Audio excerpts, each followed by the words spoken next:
Todo empieza aquí. Cuando Vinicius celebra así el gol, Prestiani se acerca, se sube la camiseta y le dice algo. Primera de las 3 veces que ocurriría. Mbappé se va por él, muy encendido. El argentino, cuando discute con el francés, se tapa la boca con la mano. Y cuando aparece Vini la segunda vez, se sube la camiseta. Otra vez Mbappé con la mano. De nuevo Vini con la camiseta. Esta ya es la definitiva. Vemos dónde están todos. Camavinga a 1 metro. Mbappé algo más alejado. Primero se gira y después ve correr a Vini.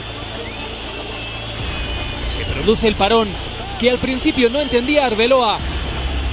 Vinicius se lo explica, que le ha llamado mono. Mbappé quiso que salieran del campo. Hasta que 8 minutos después, tras un lío entre banquillos y tras nuevos reproches, el partido se reanudó.